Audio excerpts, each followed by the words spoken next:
Elias Thorne stepped across the ancient inlaid line of the sacred circle. Instantly, the ambient hum of 32 alien languages vanished into a deafening, absolute silence. 300 dignitaries turned. The Luminese sovereign froze on the dais. Elias had no fleet, no royal blood, and no unregistered entry clearance. He only had a choice. The part that still keeps diplomatic historians up at night? That comes later. You will want to stay for the trial. Condensation pooling at the base of his thermos had been the only anomaly then, 12 hours before he shattered the Great Convergence. Elias wiped the ring of imported earth coffee off the immaculate, polished stone of the observer tiers, trying to remain invisible. The observer tiers sat high above the main floor, a ring of shadow deliberately designed to keep lesser species out of sight. Ethelgard's 3 suns cut sharp angles through the crystalline spires outside, painting the grand hall in bruised purples and blinding golds. Elias adjusted his collar. It was too tight. Everything on this planet felt heavy, laden with centuries of unwritten rules and hair-trigger tempers. Below him, the Great Convergence was proceeding exactly as Director Sarah Vance had predicted. Elias held his data slate close to his chest. It was a sturdy, military-grade tablet, dented at the upper corners.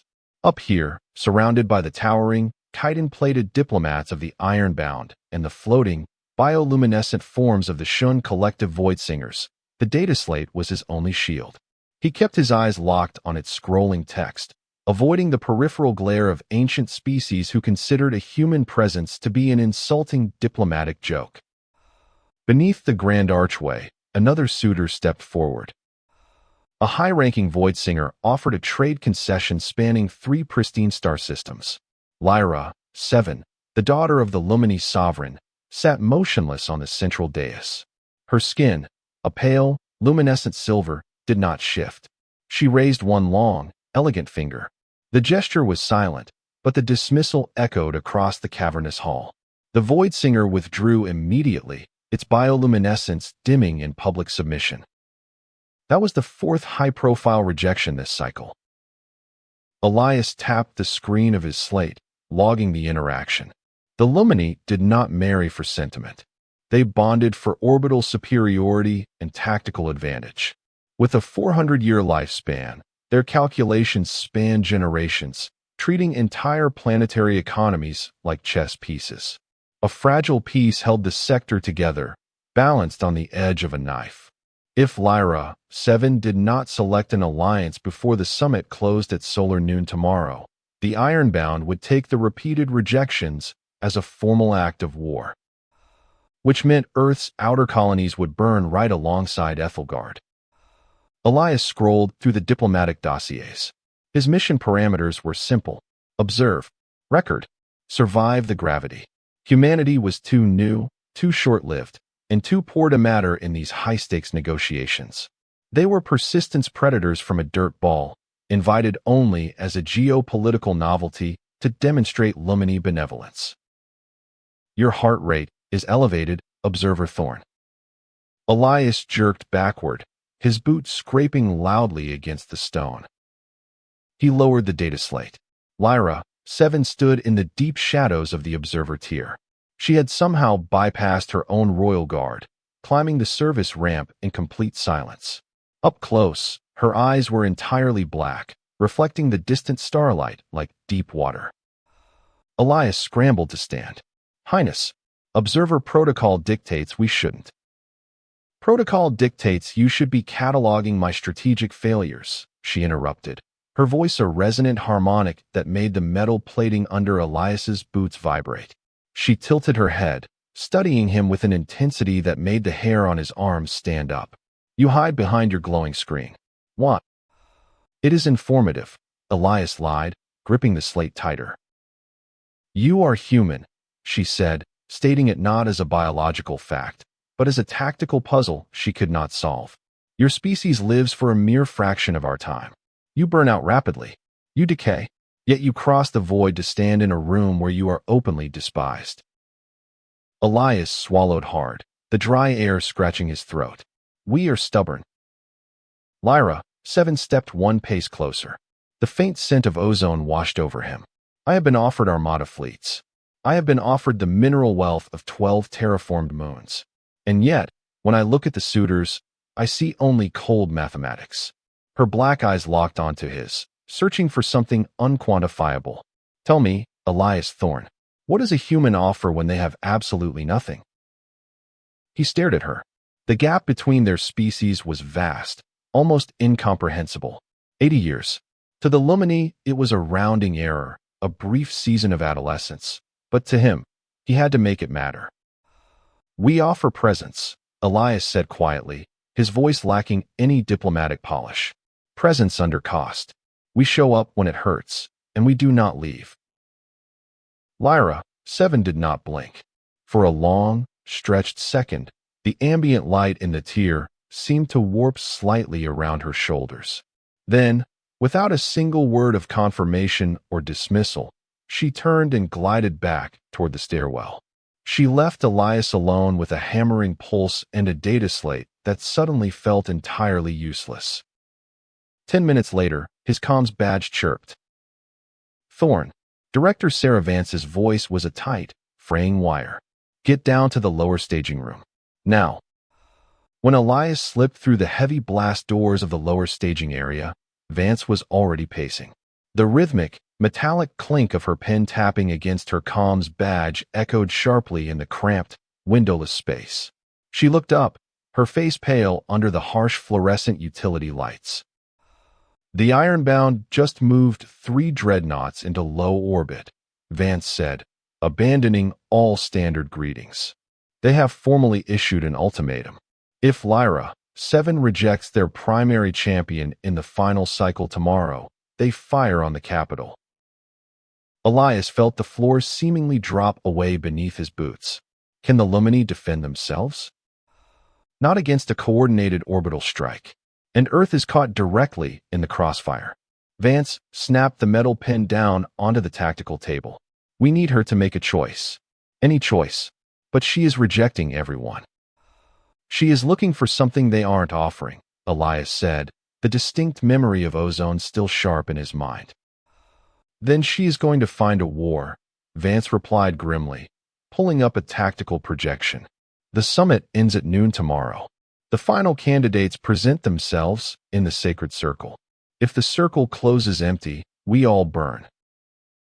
Elias looked down at his data slate. The dark screen reflected his own exhausted face. He was not a diplomat. He was not a noble. He was just a man with a recording device. Unregistered. There was an ancient, highly dangerous loophole in the Ethelgard founding treaties. An unregistered entry clause. Anyone could enter the circle, provided they were willing to pay the physical toll required to challenge the established nobility. Director, Elias said, his voice terrifyingly steady. What happens if an observer actively breaks protocol? Vance stopped pacing. She looked at him, recognizing the dangerous shift in his posture, and the remaining color drained completely from her face. They kill you, Elias. Solar noon approached, bringing a heavy, suffocating heat into the lower staging corridors. Elias left Director Vance behind in the bunker. Every step he took toward the grand hall felt as though he were wading through liquid lead. The station's environmental hum vibrated in his teeth.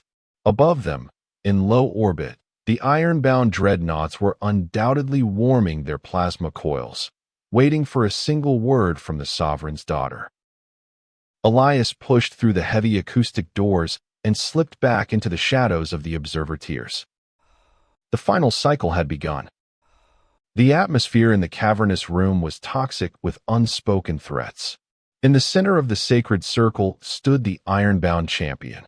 The warrior was a towering mass of obsidian chitin and engineered muscle, displaying a holographic datacore filled with the firing codes to 3 orbital armadas. It was not a proposal of union. It was a hostage negotiation disguised as courtship. Lyra, 7, sat on the central dais. Under the harsh, bruising light of Ethelgard's 3 sons, she looked entirely isolated. Her pale, silver skin seemed practically translucent against the heavy, dark robes of her station. She did not raise her hand to accept the champion's offer. She did not lower it to decline. She simply stared straight ahead, a statuesque figure trapped by her own 400-year legacy. The tension in the hall stretched until it began to audibly fracture. The ironbound champion growled. The sound was a low, terrifying rumble that caused the crystalline spires outside to vibrate in harmonic resonance. Elias looked down at his wrist. The cheap, plastic strap of his standard-issue Earth timepiece dug into his skin, the digital face ticking down the final seconds of peace with a pathetic, soundless rhythm. It was a laughable, frail object in a room built to last millennia. But it was moving forward. It never stopped. He gripped his dented data slate. He looked down at Lyra, 7. She was not looking at the champion. Her black, deep-water eyes were slowly scanning the shadows of the observer tiers, searching for something she could not name. Elias swallowed the metallic taste of fear in his mouth. He moved toward the stairs. The ambient hum of 32 alien languages had vanished into absolute silence the second his boots crossed the ancient inlaid line. No one breathed. The Lumini sovereign stared from the high throne, paralyzed by the sheer, incomprehensible audacity of the breach. The ironbound champion turned slowly, its massive armor plates grinding together. Elias Thorne, an unregistered human from a struggling border colony, stood completely exposed inside the sacred circle. He carried no weapons. He commanded no fleet. He offered no wealth. The ironbound champion stepped forward, shifting weight like grinding tectonic plates, and Elias realized, no, there was no protocol for this. There was only the oldest law of the circle, the challenge. You offer yourself? The champion roared, the translation matrix on Elias's collar struggling to process the sheer, deafening volume of the threat. You are fragile meat. You have nothing. I have presence, Elias said, his voice terrifyingly calm. The physical blow, when it finally came, felt less like a strike from a living creature and more like an orbital kinetic bombardment, a sheer wall of force that shattered the air from his lungs and sent the polished ceremonial stone spinning wildly into the bruised purple sky above. Elias hit the floor hard, skidding across the 300-year-old tiles. Blood instantly pooled in his mouth, hot and thick. The entire hall watched, silent and waiting, expecting the fragile mammal to quietly expire. He did not yield. Elias dragged himself onto his hands and knees. The pain was blinding, a white-hot spike driving through his fractured ribs, but the adrenaline was already surging, flooding his system with a desperate, ancient energy. He spit a mouthful of crimson onto the pristine floor and forced himself upright. The champion struck him again. This time, Elias crashed into the edge of the dais. His vision doubled. His ears rang with a high, sustained pitch. But as he looked up, through the blur of his own blood, he saw Lyra, 7. She was leaning forward, her black eyes wide, her composure finally breaking. Why does it still function? An ironbound delegate muttered loudly from the front row of the political gallery. The kinetic shock should have ruptured its vital organs. Lyra, 7 stood up. Because their biology prioritizes sheer endurance over structural integrity, she announced, her harmonic voice cutting through the stunned murmurs, forcing the room to listen. They are persistence predators. When our bodies shut down from catastrophic trauma, there's flood with chemical stimulants to keep fighting. They metabolize their own pain to survive. Elias forced himself to his feet, swaying heavily. Every breath felt like inhaling glass, but he kept his eyes locked on Lyra, 7. He held out his empty, trembling hand. I offer 80 years, Elias breathed, his voice ragged but carrying across the dead silent room. It is all I have, but I will not leave. The ironbound champion raised a massive, plated fist for a final, lethal strike. Halt, Lyra, 7 commanded. The word echoed like a physical barrier. She stepped down from the dais, her silver robes trailing over the bloodstained stone. She bypassed the champion entirely, ignoring the furious clicking of iron-bound mandibles. She walked until she stood mere inches from Elias. She looked at his split lip, the dark bruising already blooming across his jaw, and the unwavering, stubborn focus in his human eyes. She reached out, her long, cool fingers wrapped around his bruised, trembling hand. "I accept," Lyra, 7 said, and the galaxy shifted on its axis. 6 months later, the atmospheric wind over the new Terra colony tasted of rain. Elias stood on the balcony, watching the gray clouds gather alongside his bonded partner. He held his battered data slate. It was no longer a shield to hide behind in the dark. It was simply a tool, recording the quiet, mundane beginning of a treaty that would outlast them both.